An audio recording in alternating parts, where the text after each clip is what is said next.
ಸ್ಪರ್ಧಾತ್ಮಕ ಪರೀಕ್ಷೆಗಳ KPSC, UPSC, SSC, RRB, ಪ್ರಶ್ನೆಪತ್ರಿಕೆ ವಿಶ್ಲೇಷಕ ಮತ್ತು ಮಾಡರ್ನ್ ಹಿಸ್ಟರಿ, ಇಂಡಿಯಾ ಮತ್ತು ಕರ್ನಾಟಕ ಅಧ್ಯಾಯದ ಸಮಗ್ರ ಪ್ರಶ್ನಾವಳಿ, ಗೊಂದಲಮಯ ವಿಷಯಗಳ ಸ್ಪಷ್ಟೀಕರಣ ಮತ್ತು 2026ರ ಸಂಭಾವ್ಯ ಪ್ರಶ್ನೆಗಳನ್ನು ಸಿದ್ಧಪಡಿಸಿದ್ದೇನೆ. ಪ್ರಶ್ನೆ 1. ಇತ್ತೀಚೆಗೆ 2025ರಲ್ಲಿ ಯಾವ ಪ್ರಮುಖ ಐತಿಹಾಸಿಕ ರೈಲು ದರೋಡೆ ಘಟನೆಯ 100ನೇ ವಾರ್ಷಿಕೋತ್ಸವವನ್ನು ಆಚರಿಸಲಾಯಿತು ಮತ್ತು ಅದರ ಹೆಸರನ್ನು ಉತ್ತರ ಪ್ರದೇಶ ಸರ್ಕಾರವು ಇತ್ತೀಚೆಗೆ ಹೇಗೆ ಬದಲಾಯಿಸಿದೆ? ಎ. ಚೌರಿ ಚೌರಾ ಘಟನೆ, ಚೌರಿ ಚೌರಾ ಕ್ರಾಂತಿ. ಬಿ. ಕಾಕೋರಿ ರೈಲು ದರೋಡೆ, ಕಾಕೋರಿ ರೈಲು action, Kakori train action. C. Meerut ಪಿತೂರಿ, ಮೀರತ್ ಕ್ರಾಂತಿ. ಡಿ. ಚಿತ್ತಗಾಂಗ್ ಶಸ್ತ್ರಾಗಾರ ದಾಳಿ, ಚಿತ್ತಗಾಂಗ್ ಆಕ್ಷನ್. ಉತ್ತರ ಬಿ. ವಿವರಣೆ: ಆಗಸ್ಟ್ 9, 1925ರಂದು ನಡೆದ ಕಾಕೋರಿ ರೈಲು ದರೋಡೆ ಯನ್ನು ಇತ್ತೀಚೆಗೆ ಯುಪಿ ಸರ್ಕಾರವು ಕಾಕೋರಿ ಟ್ರೈನ್ ಆಕ್ಷನ್ ಎಂದು ಮರುನಾಮಕರಣ ಮಾಡಿದೆ. 2025ಕ್ಕೆ ಈ ಘಟನೆಗೆ 100 ವರ್ಷಗಳು ತುಂಬಲಿದ್ದು HRA ಸಂಸ್ಥಾಪಕರಾದ ರಾಮ್ ಪ್ರಸಾದ್ ಬಿಸ್ಮಿಲ್, ಅಶ್ಫಾಕುಲ್ಲಾ ಖಾನ್ ಅವರ ಪಾತ್ರದ ಬಗ್ಗೆ ಪ್ರಶ್ನೆಗಳು ಬರಬಹುದು. ಪ್ರಶ್ನೆ 2ರಿಂದ 1924ರಲ್ಲಿ ನಡೆದ ಯಾವ ಪ್ರಮುಖ ಸತ್ಯಾಗ್ರಹದ 100ನೇ ವಾರ್ಷಿಕೋತ್ಸವವನ್ನು ಇತ್ತೀಚೆಗೆ ಸ್ಮರಿಸಲಾಯಿತು? ಇದು ಅಸ್ಪೃಶ್ಯತೆಯ ವಿರುದ್ಧದ ಪ್ರಮುಖ ಹೋರಾಟವಾಗಿತ್ತು. A. Mahad Satyagraha. B. Vaikom Satyagraha. C. Guruvayur Satyagraha. D. Bardoli Satyagraha. ಉತ್ತರ ಬಿ. ವಿವರಣೆ: ಕೇರಳದಲ್ಲಿ ನಡೆದ ವೈಕಂ ಸತ್ಯಾಗ್ರಹ 1924ರಿಂದ 25 ದೇವಾಲಯದ ರಸ್ತೆಗಳಲ್ಲಿ ಕೆಳಜಾತಿಯವರಿಗೆ ಪ್ರವೇಶ ನೀಡುವಂತೆ ಆಗ್ರಹಿಸಿ ನಡೆದ ಮೊದಲ ಹೋರಾಟ. ಪೆರಿಯಾರಿ, ವಿ. ರಾಮಸ್ವಾಮಿ ಮತ್ತು ಟಿ. ಕೆ. ಮಾಧವನ್ ಇದರಲ್ಲಿ ಪ್ರಮುಖ ಪಾತ್ರ ವಹಿಸಿದ್ದರು. ಪ್ರಶ್ನೆ 3ರಿಂದ 2024-25ನೇ ಸಾಲಿನಲ್ಲಿ ಕರ್ನಾಟಕದಲ್ಲಿ 100 ವರ್ಷ ಪೂರೈಸಿದ ಐತಿಹಾಸಿಕ ಕಾಂಗ್ರೆಸ್ ಅಧಿವೇಶನ ಯಾವುದು? ಎ. ಹರಿಪುರ ಅಧಿವೇಶನ. ಬಿ. ಬೆಳಗಾವಿ ಅಧಿವೇಶನ. ಸಿ. ಫೈಜ್ಪುರ ಅಧಿವೇಶನ. ಡಿ. ಸೂರತ್ ಅಧಿವೇಶನ. ಉತ್ತರ ಬಿ. ವಿವರಣೆ: 1924ರ ಬೆಳಗಾವಿ ಕಾಂಗ್ರೆಸ್ ಅಧಿವೇಶನ ಮಹಾತ್ಮ ಗಾಂಧಿಯವರು ಅಧ್ಯಕ್ಷತೆ ವಹಿಸಿದ ಏಕೈಕ ಅಧಿವೇಶನವಾಗಿದೆ. ಇದರ ಶತಮಾನೋತ್ಸವದ ಹಿನ್ನೆಲೆಯಲ್ಲಿ ಕೆಪಿಎಸ್ಸಿ ಪರೀಕ್ಷೆಗಳಿಗೆ ಇದು ಅತ್ಯಂತ ಪ್ರಮುಖ ಪ್ರಶ್ನೆಯಾಗಿದೆ. ಗಂಗಾಧರರಾವ್ ದೇಶಪಾಂಡೆ ಅವರು ಇದರ ಸ್ವಾಗತ ಸಮಿತಿ ಅಧ್ಯಕ್ಷರಾಗಿದ್ದರು. ಪ್ರಶ್ನೆ 4ರಿಂದ 1857ರ ದಂಗೆಯ ನಾಯಕರು ಮತ್ತು ಅವರು ಹೋರಾಡಿದ ಸ್ಥಳಗಳನ್ನು ಸರಿಯಾಗಿ ಹೊಂದಿಸಿ. UPSC CSC 2018, KAS 2014, SSC CGL 2020. ಪಟ್ಟಿ ಐ. ನಾಯಕರು: A. Begum Hazrat Mahal. B. Kunwar Singh. C. Nana Sahib. D. Maulvi ಅಹಮದುಲ್ಲಾ. ಪಟ್ಟಿ 2 ಸ್ಥಳ: ಕಾನ್ಪುರ, ಫೈಜಾಬಾದ್, ಲಕ್ನೋ, ಬಿಹಾರ, ಜಗದೀಶಪುರ. ಉತ್ತರ ಎ. ವಿವರಣೆ: ಬೇಗಂ ಹಜರತ್ ಮಹಲಾ ಕನ್ನೋದಲ್ಲಿ ದಂಗೆಯ ನೇತೃತ್ವ ವಹಿಸಿದರು. ಬಿಹಾರದ ಜಗದೀಶಪುರದಲ್ಲಿ 80 ವರ್ಷದ ವೃದ್ಧ ಜಮೀನ್ದಾರ್ ಕುನ್ವರ್ ಸಿಂಗ್ ಹೋರಾಡಿದರು. ಕಾನ್ಪುರದಲ್ಲಿ ಪೇಶ್ವೆ ಬಾಜಿರಾವ್ ಅವರ ದತ್ತುಪುತ್ರ ನಾನಾ ಸಾಹೇಬ್ ತಾಂತ್ಯಾ ಟೋಪಿ ಸಹಾಯದೊಂದಿಗೆ ಹೋರಾಡಿದರು. ಫೈಜಾಬಾದ್ನಲ್ಲಿ ಮೌಲ್ವಿ ಅಹಮದುಲ್ಲಾ ಬ್ರಿಟಿಷರ ವಿರುದ್ಧ ತೀವ್ರ ಹೋರಾಟ ನಡೆಸಿದರು. ಪ್ರಶ್ನೆ 5. ಕರ್ನಾಟಕದ ಪ್ರಮುಖ ಸತ್ಯಾಗ್ರಹಗಳು ಮತ್ತು ನಡೆದ ವರ್ಷಗಳನ್ನು ಹೊಂದಿಸಿ. KPSC FDA 2019, PDO 2017. A. Esuru ಗ್ರಾಮದ ಬಂಡಾಯ. ಬಿ. ಶಿವಪುರ ಧ್ವಜ ಸತ್ಯಾಗ್ರಹ. ಸಿ. ಅಂಕೋಲಾ ಉಪ್ಪಿನ ಸತ್ಯಾಗ್ರಹ. ಡಿ. ಹಲಗಲಿ ಬೇಡರ ದಂಗೆ. 1857, 1930, 1938, 1942. ಉತ್ತರ ಎ. ವಿವರಣೆ: ಈಸೂರು ಬಂಡಾಯ 1942 ಕ್ವಿಟ್ ಇಂಡಿಯಾ ಚಳುವಳಿಯ ಭಾಗವಾಗಿ ಶಿವಮೊಗ್ಗದ ಈಸೂರು ಸ್ವತಂತ್ರ ಹಳ್ಳಿ ಎಂದು ಘೋಷಿಸಿಕೊಂಡಿತು. ಶಿವಪುರ ಧ್ವಜ ಸತ್ಯಾಗ್ರಹ 1938 ಮಂಡ್ಯ ಜಿಲ್ಲೆಯ ಶಿವಪುರದಲ್ಲಿ ಟಿ. ಸಿದ್ದಲಿಂಗಯ್ಯನವರ ನೇತೃತ್ವದಲ್ಲಿ. ಅಂಕೋಲಾ ಉಪ್ಪಿನ ಸತ್ಯಾಗ್ರಹ 1930 ಕರ್ನಾಟಕದ ಬಾರ್ಡೋಲಿ ಎಂದೇ ಖ್ಯಾತವಾದ ಉತ್ತರ ಕನ್ನಡದ ಅಂಕೋಲಾದಲ್ಲಿ ಎಂ. ಪಿ. ನಾಡಕರ್ಣಿ ನೇತೃತ್ವದಲ್ಲಿ.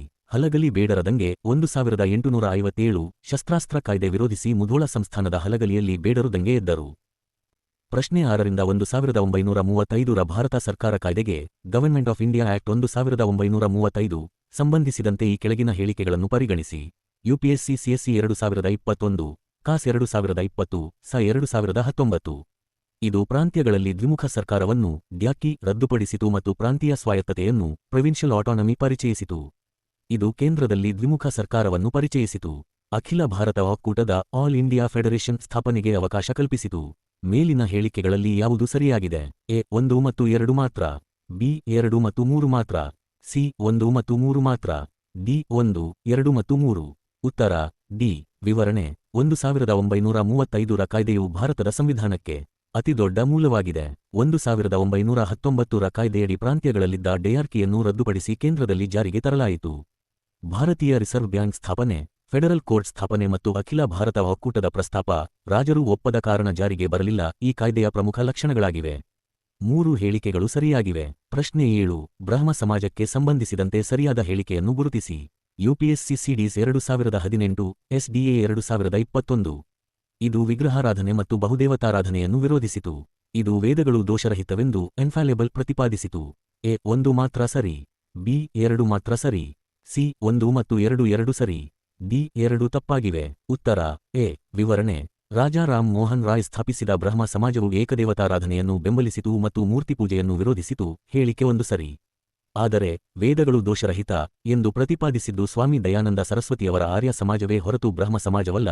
ಹೇಳಿಕೆ 2 ತಪ್ಪು. ಪ್ರಶ್ನೆ 8 NDA 2019 ಕಾಸ್ 2015. ಪ್ರತಿಪಾದನೆ ಎ 1905ರಲ್ಲಿ ಲಾರ್ಡ್ ಕರ್ಜನ್ ಬಂಗಾಳವನ್ನು ವಿಭಜಿಸಿದನು. ಕಾರಣ ಬಂಗಾಳದಲ್ಲಿ ಬೆಳೆಯುತ್ತಿದ್ದ ರಾಷ್ಟ್ರೀಯತೆಯ ಅಲೆಗಳನ್ನು ಒಡೆಯುವುದು ಮತ್ತು ಹಿಂದೂ ಮುಸ್ಲಿಮರ ನಡುವೆ ಒಡಕು ಮೂಡಿಸುವುದು ಬ್ರಿಟಿಷರ ನೈಜ ಉದ್ದೇಶವಾಗಿತ್ತು. ಎ ಮತ್ತು ಆರ್ 2 ಸರಿ ಮತ್ತು ಆರ್ ಎಗೆ ಸರಿಯಾದ ವಿವರಣೆಯಾಗಿದೆ. ಬಿ ಎ ಮತ್ತು ಆರ್ 2 ಸರಿ, ಆದರೆ ಆರ್ ಎಗೆ ಸರಿಯಾದ ವಿವರಣೆಯಲ್ಲ. ಸಿ ಎ ಸರಿ, ಆದರೆ ಆರ್ ತಪ್ಪು. ಡಿ ಎ ತಪ್ಪು, ಆದರೆ ಆರ್ ಸರಿ. ಉತ್ತರ ಎ.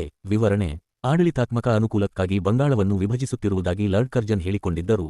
ಬ್ರಿಟಿಷರ ನೈಜ ಉದ್ದೇಶ ಬಂಗಾಳದಲ್ಲಿದ್ದ ರಾಷ್ಟ್ರೀಯತೆಯ ಪ್ರಬಲ ಕೇಂದ್ರವನ್ನು ದುರ್ಬಲಗೊಳಿಸುವುದು ಮತ್ತು ಧರ್ಮದ ಆಧಾರದ ಮೇಲೆ ಪೂರ್ವ ಬಂಗಾಳ ಮುಸ್ಲಿಂ ಬಹುಮತ, ಪಶ್ಚಿಮ ಬಂಗಾಳ ಹಿಂದೂ ಬಹುಮತ ಜನರನ್ನು ವಿಭಜಿಸುವುದಾಗಿತ್ತು.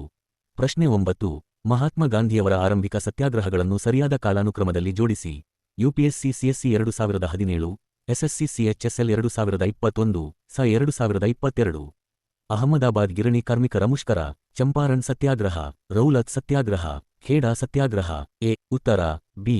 ವಿವರಣೆ: ಚಂಪಾರಣ್ ಸತ್ಯಾಗ್ರಹ 1917 ಬಿಹಾರದಲ್ಲಿ ನೀಲಿ ಇಂಡಿಗೋ ಬೆಳೆಗಾರರ ಪರವಾಗಿ ತೀನ್ ಕಾತಿಯಾ ಪದ್ಧತಿ ವಿರೋಧಿಸಿ ಗಾಂಧೀಜಿಯವರ ಮೊದಲ ಸತ್ಯಾಗ್ರಹ. ಅಹಮದಾಬಾದ್ ಮುಷ್ಕರ ಮಾರ್ಚ್ 1918 ಪ್ಲೇಗ್ ಬೋನಸ್ ವಿಚಾರಕ್ಕಾಗಿ ಗಾಂಧೀಜಿಯವರ ಮೊದಲ ಹಸಿವು ಮುಷ್ಕರ. ಖೇಡಾ ಸತ್ಯಾಗ್ರಹ ಮಾರ್ಚ್ 1918ರ ಅಂತ್ಯದಲ್ಲಿ ಗುಜರಾತ್ನಲ್ಲಿ ಬೆಳೆ ವಿಫಲವಾದರೂ ಕಂದಾಯ ವಸೂಲಿ ಮಾಡಿದ್ದನ್ನು ವಿರೋಧಿಸಿ ಮೊದಲ ಸಹಕಾರ. ರೌಲತ್ ಸತ್ಯಾಗ್ರಹ 1919 ಕರಾಳ ಶಾಸನದ ವಿರುದ್ಧ. ನೆನಪಿಡಲು ಶಾರ್ಟ್ಕಟ್: ಕ್ಯಾಟ್ ಚಂಪಾರಣ್, ಅಹಮದಾಬಾದ್, ಖೇಡಾ. ಪ್ರಶ್ನೆ 10 ಆಧುನಿಕ ಕರ್ನಾಟಕದ ಈ ಘಟನೆಗಳನ್ನು ಕಾಲಾನುಕ್ರಮದಲ್ಲಿ ಬರೆಯಿರಿ. KPSC group C 2018. Mysuru bank ಸ್ಥಾಪನೆ, ಪ್ರಜಾಪ್ರತಿನಿಧಿ ಸಭೆ ಸ್ಥಾಪನೆ, ಮೈಸೂರು ವಿಶ್ವವಿದ್ಯಾಲಯ ಸ್ಥಾಪನೆ, ಶಿವನಸಮುದ್ರ ವಿದ್ಯುತ್ ಯೋಜನೆ. ಉತ್ತರ ಎ. ವಿವರಣೆ: ಪ್ರಜಾಪ್ರತಿನಿಧಿ ಸಭೆ 1881 ದಿವಾನ್ ರಂಗಾಚಾರ್ ಅವರ ಕಾಲದಲ್ಲಿ. ಶಿವನಸಮುದ್ರ ಜಲವಿದ್ಯುತ್ ಯೋಜನೆ 1902 ಏಷ್ಯಾದ ಮೊದಲ ಜಲವಿದ್ಯುತ್ ಯೋಜನೆ, ದಿವಾನ್ ಕೆ. ಶೇಷಾದ್ರಿ ಅಯ್ಯರ್. ಮೈಸೂರು ಬ್ಯಾಂಕ್ 1913 ದಿವಾನ್ ಸರ್ ಎಂ. ವಿಶ್ವೇಶ್ವರಯ್ಯ. ಮೈಸೂರು ವಿಶ್ವವಿದ್ಯಾಲಯ 1916 ನಾಲ್ವಡಿ ಕೃಷ್ಣರಾಜ ಒಡೆಯರ್ ಮತ್ತು ಸರ್ ಎಂ. ವಿಶ್ವೇಶ್ವರಯ್ಯ.